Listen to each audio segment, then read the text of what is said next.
Salut la compagnie, c'est Jules Melon et aujourd'hui dans Impro Ciné Critique, une semaine après avoir évoqué le premier volet de cette toute première saga cinématographique Spider-Man, c'est en toute logique que je vais vous parler du deuxième film, sorti en 2004 et toujours réalisé par Sam Raimi, Spider-Man 2 ou Spider-Man 2, avec le retour évidemment de Tobey Maguire dans le rôle principal, même si ça a failli ne pas se faire, le pauvre avait des problèmes de dos. D'ailleurs, une petite blague à ce sujet au milieu du film.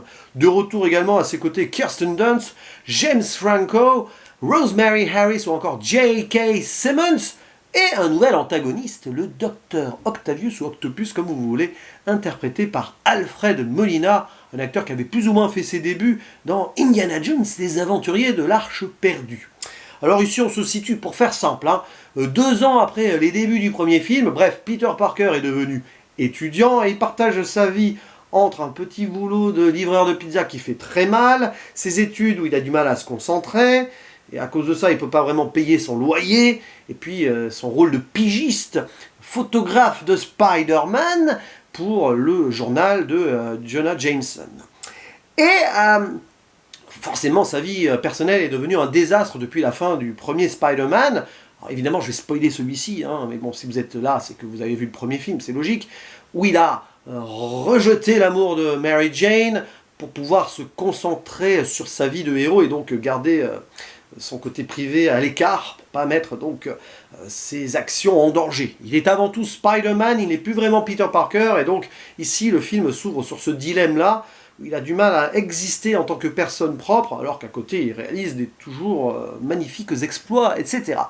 Et un beau jour, alors que il s'intéresse quand même vraiment à ses études, par le biais de son meilleur ami Harry, qui veut toujours tuer Spider-Man, en vengeance à la mort de son père, il va faire la rencontre d'un génie qu'il admire, le docteur Octavius, qui est sur le point de mettre en place une invention extraordinaire pour maîtriser la fusion de l'énergie comme un petit soleil, enfin un soleil dans la paume de sa main, incroyable, avec une machine particulière qui le connecte à une intelligence artificielle. La réflexion là-dessus, finalement Elon Musk n'a rien inventé. Mais bon, ce qu'on voit là, c'est de la science-fiction, c'est presque possible aujourd'hui.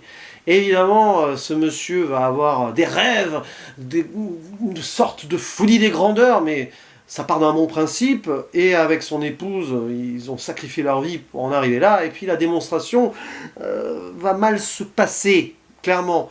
Et l'intelligence artificielle va prendre possession, vraiment pour faire simple, de Octavius qui va devenir le Dr. Octopus. Pourquoi Octopus? Parce que comme la pieuvre, il a 8 membres avec ses 4 bras mécaniques, ses jambes et ses mains. Et forcément, Spider-Man va devoir affronter ce nouveau vilain, ce nouveau méchant, et avec ses gros dilemmes personnels, parce que forcément, ça va pas forcément justement s'arranger dans sa tête au jeune Peter Parker, tant et si bien même qu'il va voir ses pouvoirs faiblir, et même à un moment il va se demander s'il ne va pas jeter le costume. Donc arrêter d'être Spider-Man pour enfin être lui-même. Et alors, bon voilà, c'est un synopsis très large. Ce qui est sûr, c'est que donc ce film est dans la droite lignée du premier, et clairement, c'est le plus apprécié de la trilogie. Et en effet, il est extraordinaire. Voilà, je ne l'avais pas revu depuis un petit moment, là aussi, comme le premier. Et c'est magistral. Rien que le début du film, c'est du masterclass, tout simplement. Parce que Sam Raimi, on voit qu'il est à l'aise. Bon, autant le premier film, il était déjà très très bon et tout, mais là, il a pris possession de la franchise, il arrive même à imposer son style, on va y revenir.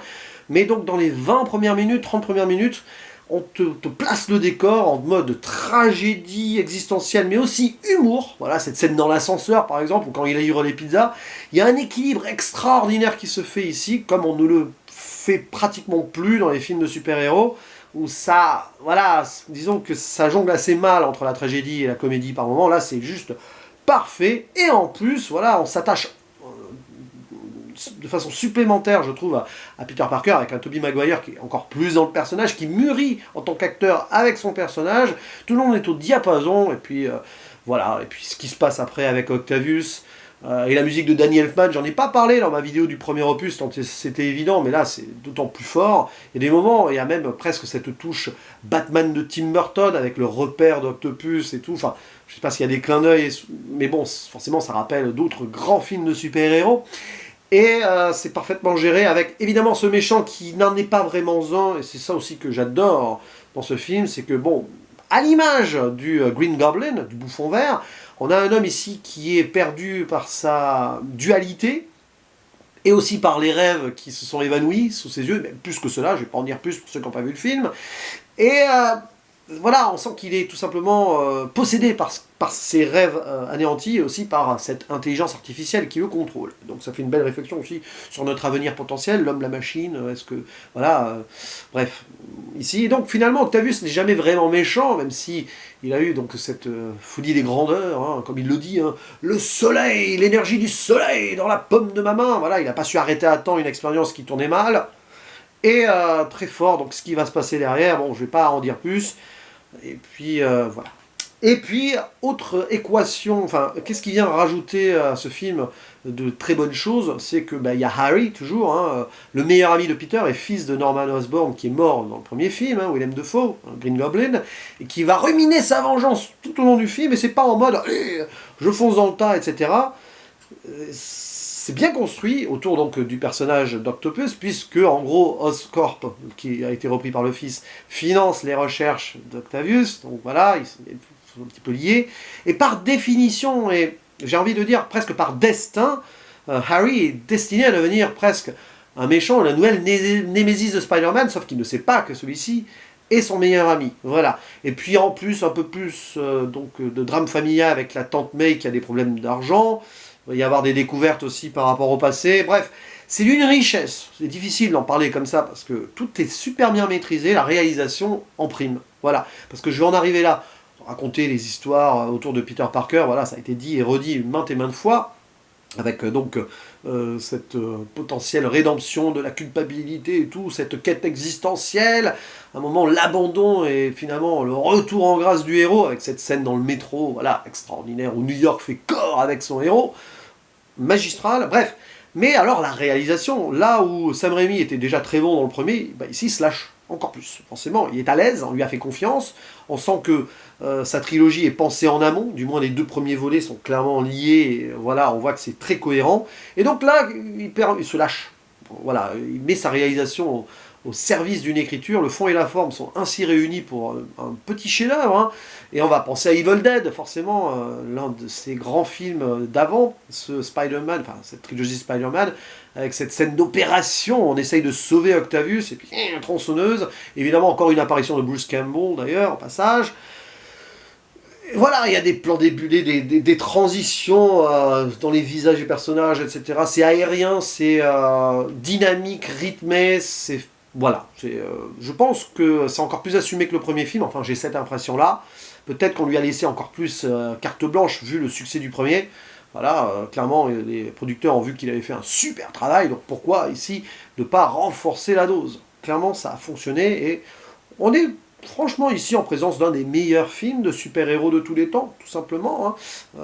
Voilà, moi j'aime beaucoup les deux premiers Superman, pardon, les Batman de Tim Burton.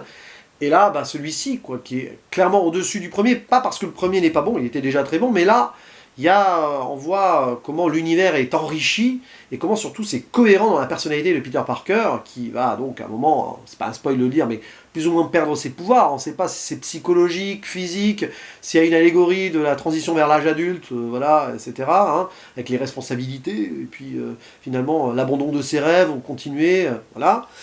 Quelle vie vivre, parce qu'on ne peut pas être Peter Parker et Spider-Man en même temps, visiblement. Ce film d'ailleurs va vraiment fusionner la dualité, à l'image donc du méchant qui lui aussi est deux en un et n'est pas vraiment l'autre tout en étant lui-même. C'est très fort, quoi. Comme quoi ici Octavius et Spider-Man sont des reflets dans un même miroir, et un petit peu à l'image du Bouffon Vert dans le premier épisode, mais ici je trouve que ça va plus loin. Et je ne rajouterai rien sur le final, où pour Harry, donc le fils Osborn, c'est un peu la même chose. Bref, les acteurs sont très bons, hein. J.K. Simmons d'ailleurs, en rôle de Jonah Jameson, est encore plus fort à un moment. Il accepte enfin que Spider-Man soit le héros de la ville, mais ça dure 5 secondes, c'est hilarant. Et voilà, quoi, c'est rien de plus. Je crois que, même sur l'action, voilà, la scène du métro, enfin, tout est parfait, et je pense qu'on n'est pas loin d'un 10 sur 10, mais pourquoi je mettrais 9? Je ne sais pas, en fait, mais je laisse 9 sur 10. C'est très rare pour moi les 10 sur 10, mais on n'est pas loin vraiment du 9++, là. Et Maintenant, il ne me reste plus qu'à voir donc, ce troisième film, probablement la semaine prochaine, dont je me souviens moins et qui est moins réputé. On va voir ce qui peut clocher du coup. Et tout ceci, vous l'avez compris, hein, par rapport à ce que j'ai dit la semaine dernière sur la vidéo du 1, en prévision d'un live de l'ami Nico Ciné, prévu le 5 ou 6 février, un samedi. J'ai toujours du mal à me remémorer la date précise, mais ce sera un samedi, ça sera le 1er de février. Bref, c'est tout ce que j'avais à dire. N'hésitez pas en commentaire à vous lâcher. Hein, je sais que vous êtes très nombreux à aimer ce film, donc vous lâchez donc sur votre opinion envers celui-ci, et moi je vous dis à la prochaine. Ciao.